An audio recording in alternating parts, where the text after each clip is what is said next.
Olá, eu sou Matheus. Eu sou pedagogo, sou bibliotecário e sou especialista na formação de novos leitores. Dia de domingo eu também sou cantor aqui da igreja da minha cidade. Criei esse canal para compartilhar com vocês um pouquinho da minha experiência na educação e a minha incessante busca por uma educação mais significativa. Por isso eu já te peço, se inscreva nesse canal, ative as notificações e acompanhe o conteúdo que estou fazendo com muito carinho para te ajudar nessa árdua missão que é educar para a verdade. No vídeo de hoje eu falarei sobre a finalidade da educação. Afinal, se educa para quê? Para começo de conversa, vamos pontuar aqui o que é educação. O escritor Chesterton define educação como transmissão ou herança e acrescenta ainda que ela não é um objeto a ser alcançado, mas sim um método, uma maneira de construir conhecimento acerca da realidade. Imagine então que o seu filho nasceu e você transmitirá a ele fatos, pontos de vista, qualidades, tudo aquilo que você julgar necessário para que ele conheça. Podemos definir educação, então, como tudo aquilo que é passado de geração em geração. Educação não é mágica, ela não acontece por acaso. E por mais que alguns educadores insistam, nós não podemos dar aquilo que nós não temos. Por exemplo, como eu posso ensinar ao meu filho a virtude da ordem se eu sou desordenado? É por isso que eu, Matheus, acredito que todo o processo educacional é, no fundo, autoeducacional. Ou seja, sou eu quem faço por primeiro. Em 2017, eu tive um primeiro ano muito desordenado. Eles estavam chegando recentemente naquela escola, estavam se habituando ao prédio, aos novos colegas, à nova localidade, e era no período da tarde. Fazia um calor pra dedéu. A sala era cheia de pinturas coloridas e as carteiras de plástico, cada uma de uma cor. E parecia que tinha 104 dentro daquela sala. Elas não se encaixavam. Então, todas as vezes que um aluno meu se levantava, a carteira ia lá para frente e a cadeira ia lá para trás. Um aluno de 6 anos geralmente não fica por muito tempo sentado. Então você pode imaginar como era o clima irritadiço, tenso e totalmente estressante daquela sala. Eu já tinha conhecimento sobre a nossa capacidade mimética, que é algo inato, que já nasce dentro de todos nós seres humanos. Nas próximas aulas eu falo sobre isso com vocês. E comecei a fazer o seguinte: todos os momentos que eu me levantava da minha mesa, eu alinhava a mesa e empurrava a minha cadeira de volta ao lugar. Nem que eu fosse ali no lixo, bem próximo, bem pertinho, eu fazia isso. E não demorou muito para que todos os meus alunos, sem eu pedir, começassem a tomar o cuidado de alinhar a nossa sala de aula para que pelo menos o ambiente ali nos proporcionasse um pouco mais de silêncio e um pouco mais de tranquilidade. Eu tenho certeza que você já passou por essa situação. A criança, ela é muito mais observadora do que nós adultos. Por várias vezes estamos caminhando na rua e a criança fala: pai, mãe, olha aquilo ali. E a gente, por mais que estejamos naquele ambiente, estamos fora daquele contexto, fora daquela realidade, pensando em diversas outras coisas. Por isso que a criança não aprende só pelas nossas palavras, ela aprende principalmente pelo nosso exemplo. Dificilmente entrará na cabeça dos filhos algo que não estava na cabeça dos pais. Por isso eu finalizo a concepção de educação como algo que é transmitido de uma pessoa para outra. Aqui a educação não é abordada como o processo de aquisição da leitura escrita ou aprendizagem de cálculos matemáticos. Claro que tudo isso faz parte e tudo isso é muito importante, porém a educação tem uma concepção muito mais ampla. Pensa comigo, quantas horas do dia você passa lendo, escrevendo ou calculando? Se você não trabalha com algo que exija a aplicação dessas habilidades, você geralmente vai fazer quando você quiser ou quando você julgar necessário. São habilidades extremamente importantes, extremamente necessárias, porém não são as únicas. Por isso, pensar o processo educacional como desenvolvimento dessas práticas é reduzi-lo. E reduzir também o ser humano, que é consequência do processo educacional, a uma condição abaixo do que ele realmente é. E é por isso que a tarefa de educar tem grande importância, pois é por meio dela que a pessoa humana se torna verdadeiramente uma pessoa. Como assim? Existe uma hierarquia na escala da vida e ela possui 3 graus. O primeiro grau, o mais baixo, é a vida vegetativa. Suas funções principais: nutrição, crescimento e reprodução. E apesar do nome vegetativa, ela não diz respeito somente aos vegetais, como também aos animais que são superiores às plantas e a nós, pessoas. Nós também nos nutrimos, nós crescemos, nós nos reproduzimos. Na segunda escala de vida, nós temos a vida sensível.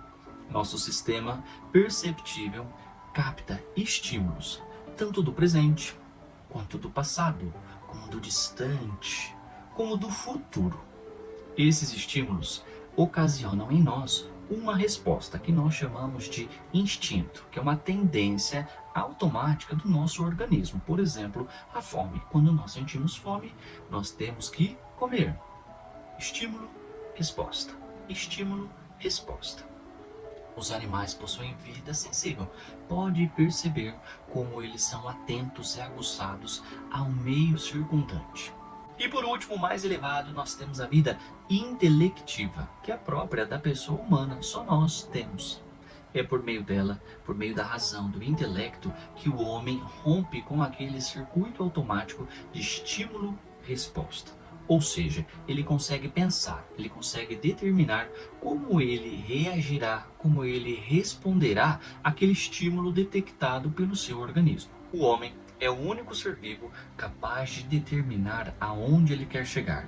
O único capaz de escrever a sua história e conduzir, criar a sua própria vida. Porém, os meios para chegar a esse fim, eles precisam ser encontrados. Diferente do circuito automático da vida sensível, onde se capta um estímulo e caminha-se para determinada ação, o homem possui uma imensa gama de possibilidades e pela razão, pelo intelecto, ele consegue encontrar a que lhe for melhor. Logo, pela razão, pelo intelecto, pela vida intelectual, pela educação, o homem consegue tomar posse do seu ser, conquistar a sua vertical, ser uma pessoa acima da média, acima daqueles que infelizmente se entregam aos seus instintos e por seus instintos vivem. A educação não é utilitarista, algo que a pessoa usa em seu favor. A educação é constituinte.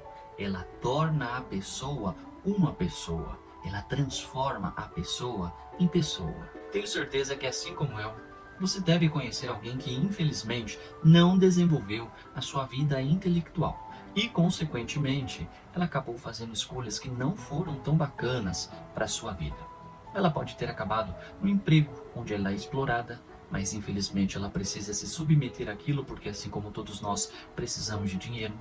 Ela pode ter se envolvido num relacionamento tóxico porque, além de não conhecer o seu valor, ela não consegue se estabelecer, ela não consegue se relacionar com todos os tipos de pessoa. Ou ela pode acabar num conformismo que gera revolta, ou que gera raiva, que gera vícios, que gera inveja. Por vezes sua vida se assemelha à vida de um animal, sempre no automático, sempre na mesmice.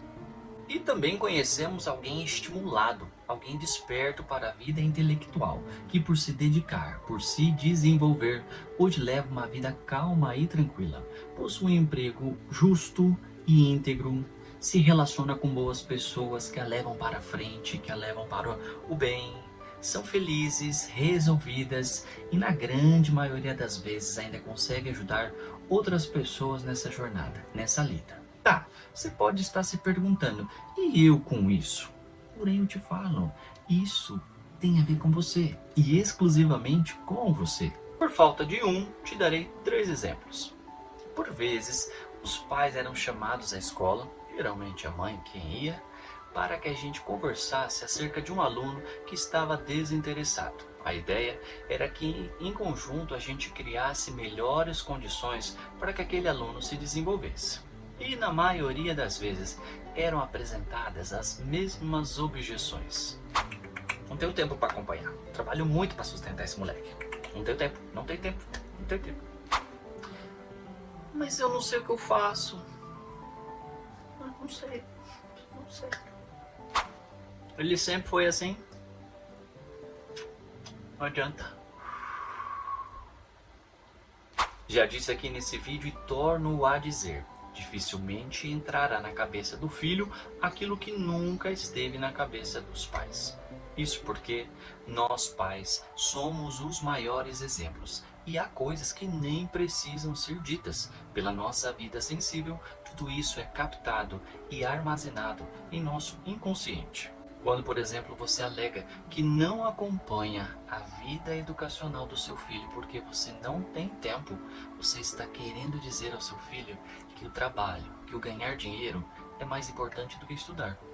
Quando você alega que você não sabe o que fazer, você fala para o seu filho que você também passou pelo processo educacional, mas não assimilou nada, a ponto de hoje não possuir um recurso reparatório. E quando você diz que ele sempre foi assim mesmo, aí você mandou a educação para o ralo. Como assim? Uma criança sempre foi assim? Isso quer dizer que ela nunca sofreu uma intervenção. Isso quer dizer que ela nunca foi educada. Calma, calma, calma, não precisa me pegar na saída. O que eu tô querendo dizer para vocês é que apesar desses motivos reais e sérios que todos nós adultos temos, se nós pais não demonstrarmos, não perguntarmos, não vermos, não ouvirmos, não conceber que pela educação os nossos filhos serão adultos felizes e realizados, infelizmente nós colheremos os frutos amargos de todo esse processo. É preciso que vocês, pais, entendam que nós, professores, somos insuficientes. E vocês, pais, são a completude de todo o processo. Vocês são a engrenagem principal que faz esse movimento de educação acontecer. Não estou aqui para atribuir fardos a ninguém, muito pelo contrário, estou aqui para facilitar o caminho. E por isso vamos lá e vamos com calma. Não é porque você viu esse vídeo hoje que você vai chamar o seu menino na chincha quando ele chegar da escola e fazer a porca torcer o rabo. Moleque, vem cá! Se você não levar a sério sua vida na educação, eu vou te dar uma coça tão grande, mas tão grande, mas tão grande, que eu vou entrar para a história. Lembre-se sempre das palavras de Chesterton, que educação é transmissão e herança passada de geração em geração. Por isso, ela também precisa ser importante para você. Se a sua educação foi importante na infância, que bom, ótimo, você conseguirá contagiar o seu filho pelo exemplo. E se não foi, não tem problema, fique calmo, eu estou aqui para te ajudar a preencher essa lacuna e facilitar o seu caminho. Está super sem tempo por conta do trabalho fora de casa ou mesmo dentro de casa? Chame seu filho para lavar a louça com você. E ao lavar, pergunte como foi o seu dia, o que ele aprendeu na escola, como ele aplica aquele conhecimento, qual sua matéria favorita, o que ele quer para o futuro. Crie uma relação, uma intimidade com o seu filho a ponto dele passar para você tudo aquilo que ele vem aprendendo na escola. Ou então peça para ele resumir toda a aprendizagem daquele dia numa folha e entregar para você, para que você possa ler e depois dar uma devolutiva favorável. Se você não sabe como agir, peça ajuda aos professores, aos coordenadores. Veja vídeos aqui no YouTube, essa plataforma linda que eu amo. Te amo, YouTube. E se você é uma mãe despreocupada, comece, pois, a se preocupar, pois o mundo e toda a podridão que estão nele estão aí e não estão para brincadeira. Educar, moldar a mente e o coração dos nossos filhos é uma tarefa diária que demanda da gente seriedade e leveza. Um grande compromisso nosso, pai e mãe, que apesar de custoso, valerá muito a pena. Deixei aqui nos comentários desse vídeo, deixei também no meu Instagram e na minha página do Facebook um conto para você ler hoje mesmo com o seu filho e depois conversar sobre. Leia, partilhe e depois me conte como foi essa experiência. Se esse conteúdo te for útil, também pode ser útil para outra pessoa. Seja um propagador das coisas boas e divulgue, compartilhe este vídeo nas tuas redes sociais. E se você ainda não se inscreveu no canal e não ativou o sininho, eu vou contar até 3. 1, 2, 3. Ô mãe!